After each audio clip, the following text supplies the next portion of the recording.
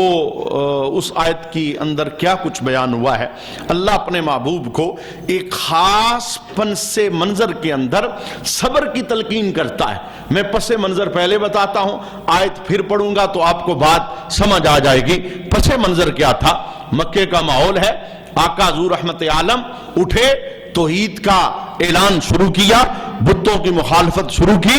ابتدائی اسلام کا زمانہ تھا، اعلان نبوت ہوا، ہر طرف سے دشمنیاں ہونے لگی اور لوگ کانٹے بچھانے لگے، لوگ قتل تک کرنے کے لیے تیار ہو گئے اور قتل کے منصوبے بھی بن گئے۔ مکہ کے اندر ایک شدت کا ماحول نبی کریم صلی اللہ علیہ وآلہ وسلم کے سامنے تھا، لیکن قربان جاؤں آمینہ کے لال کے استقلال پر اور آپ کی ثابت قدمی پر۔ آج تو جناب ہم مسجد آئیں تو ہمارے لیے طرح طرح کے انتظامات ہوں، سردیوں کا انتظام اپنا ہو، گرمی کا انتظام اپنا ہو۔ قربان جاؤں آمینہ کے لال پر جنہوں نے پتھروں اور کانٹوں کے ماحول کے اندر توحید کی اذان پڑھی ہے،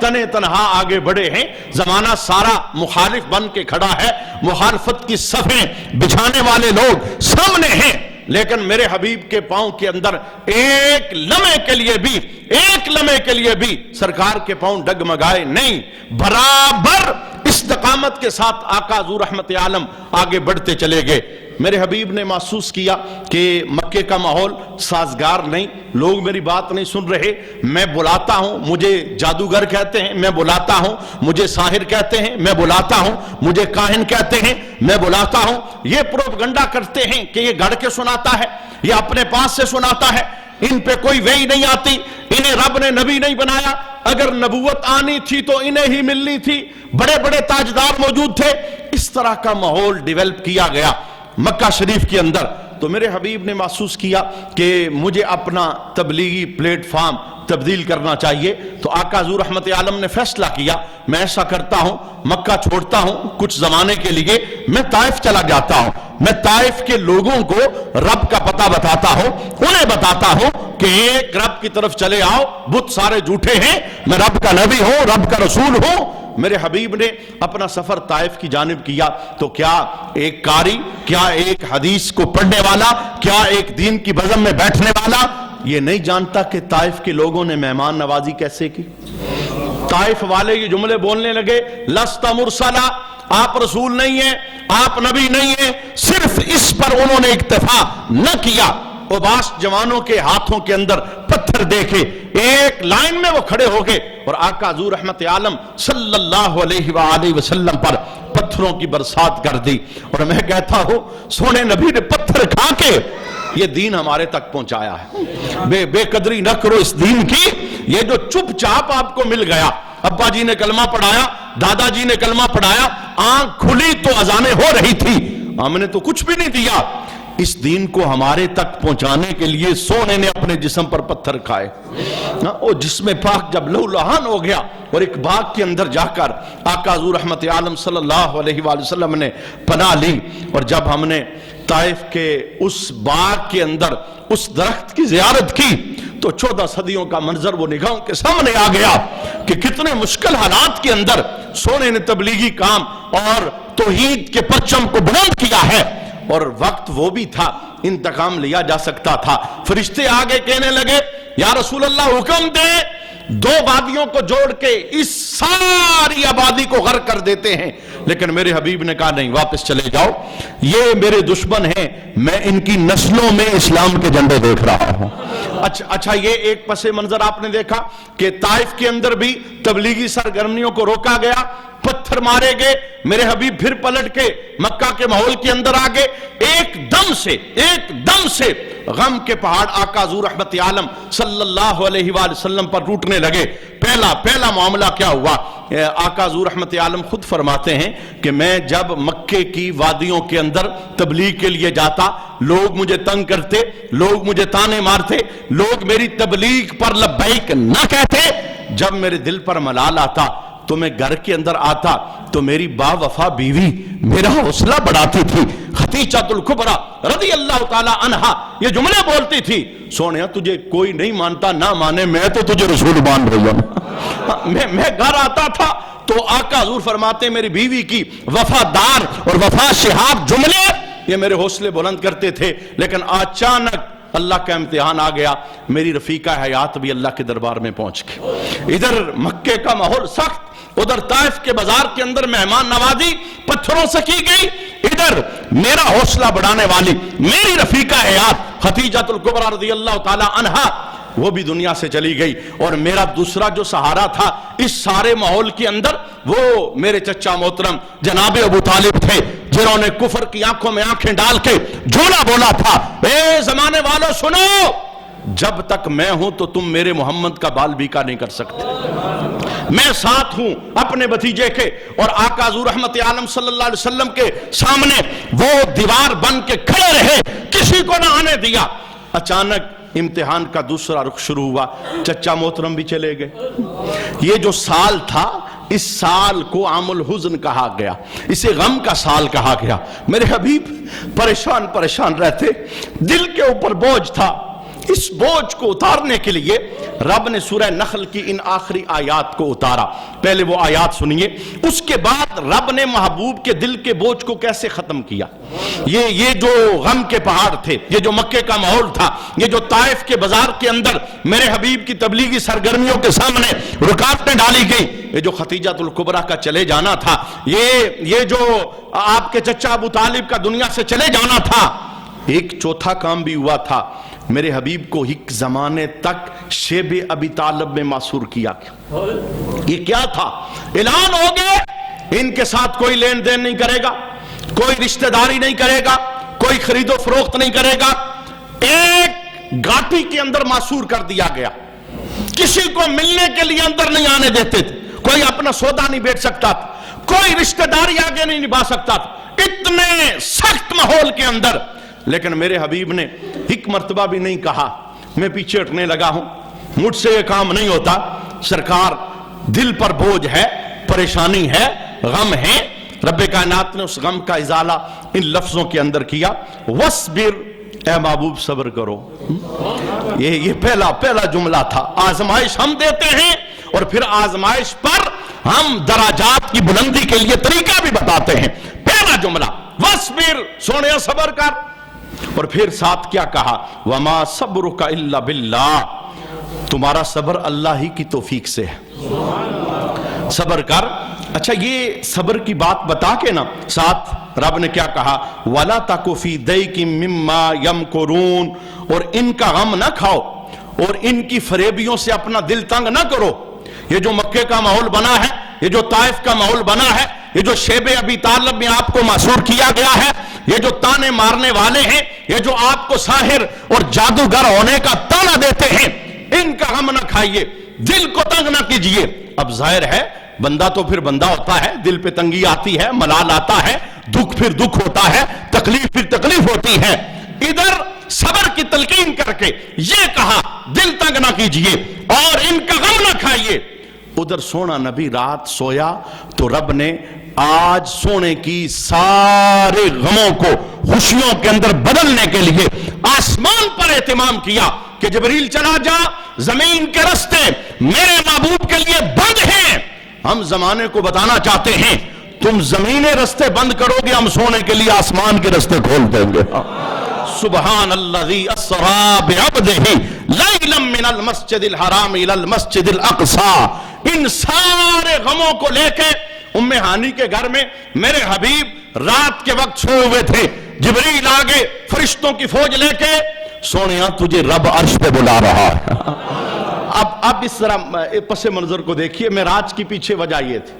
اپنے پاس بلانے کی وجہ یہ تھی، ادھر صبر کی تلقین کی اور کہا سونیا خالی صبر نہیں، ہم پاس بلائیں گے، جلوہ دکھائیں گے، وہ جلوہ 1,24,000 پیغمبروں کی لسٹ کے اندر ہم نے کسی کو نہیں دکھایا، یہ جلوہ ہم عصر کے دن دکھائیں گے، پر سونیا تو میرا محبوب ہے، تجھے بلائیں گے بھی، پردے اٹھائیں گے بھی، اور اپنا دیدار بھی عطا فرمائیں گے۔ یہ ہے واقعہ معراج کی اصل وجوہات، جس بنا پر اللہ کریم نے اپنے حبیب کو اپنے در پہ بلایا ہے۔ واقعہ معراج کا جو پہلا حصہ ہے مسجد حرام سے مسجد اقصی، میں کہتا ہوں اگلے حصے پہ کوئی انکار کرتا ہے، اسے انکار کی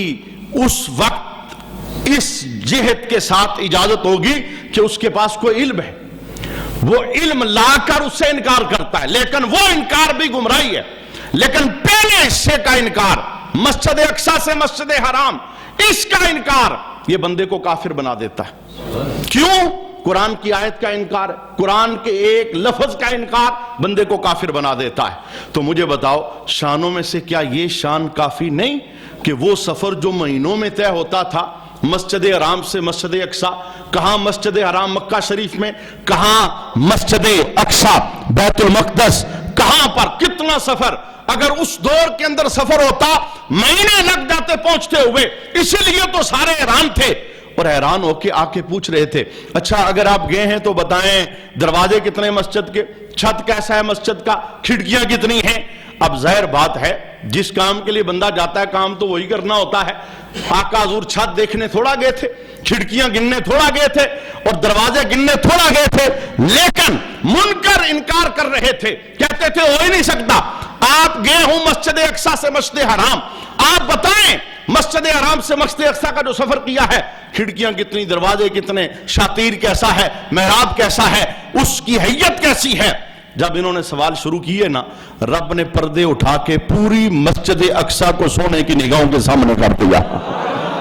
کہا محبوب کھڑکیاں دیکھتا چلا جا اور انہیں بتاتا چلا جا۔ میں کہتا ہوں اللہ کے لیے کوئی کام ناممکن، ہاں یہ ہمارے اندازے ہو سکتے ہیں، یہ کام ہو سکتا ہے، نہیں ہو سکتا۔ میں کہتا ہوں یہ ہے جس وقت صحابہ کو روک دیا گیا تھا عمرہ کرنے سے، اور آج بھی جس وقت عمرہ کے زائرین، حج کے زائرین مدینے میں جاتے ہیں تو مدینے کے اندر ان کی سب سے بڑی طلب کیا ہوتی ہے؟ مسجد قباء کے اندر 2 نفل ادا کریں۔ بھئی پوچھو 2 نفلوں کا اجر کیا ہے؟ کہا 2 نفل پڑھیں گے اللہ پورے عمرے کا اجر عطا فرمائے گا، صرف 2 نفل۔ اچھا وہ مسجد اقصی جس کو اٹھا کر سونے کی نگاہوں کے سامنے کیا رب نے، اسی رب نے اس مسجد قباء کے اندر صحابہ موجود تھے، دل کے اندر ملال آیا نا، کہنے لگے سونیا ہمیں روک دیا گیا، بڑی طلب تھی ہم کعبہ دیکھیں، تو سونے نے کہا ذرا کھڑکی میں دیکھو، مسجد قباء کی کھڑکی میں دیکھو۔ اب وہ کھڑکی ختم کر دی گئی اور ترکیوں نے اس کھڑکی کو سلامت رکھا تھا، لوگ جا کے زیارت کرتے تھے، سونے نے کہا ذرا کھڑکی میں دیکھو، صحابہ کہتے ہیں ہم نے کھڑکی میں دیکھا قباء سے ہمیں کعبہ نظر آ رہا تھا۔ رب نے پردے سارے ادھر ہی اللہ کے حبیب نے فرمایا تھا سنو صرف تمہارے لیے نہیں جنہیں عمرہ کرنے سے روک دیا گیا ہے، اب تمہارے وسیلے سے قیامت تک سب کے لیے رحمت یہی ہے، جو ادھر آ کے 2 نفل پڑے گا اللہ پورے عمرے کا اسے اجر ثواب عطا فرمائے۔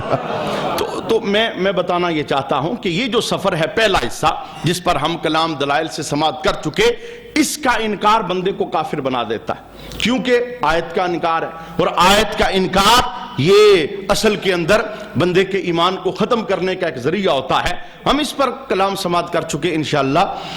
جو دوسرے حصے کا آغاز ہے دلائل کے ساتھ کہ پہلے آسمان پہ سفر کیسے ہوا، دوسرے پہ کیسے ہوا، تیسرے پہ کیسے ہوا، کہاں لکھا ہوا ہے، کس حدیث کے اندر ہے، اور اس انشاءاللہ ہم سفر کو آنے والے نشستوں کے اندر بھی سماعت کریں گے۔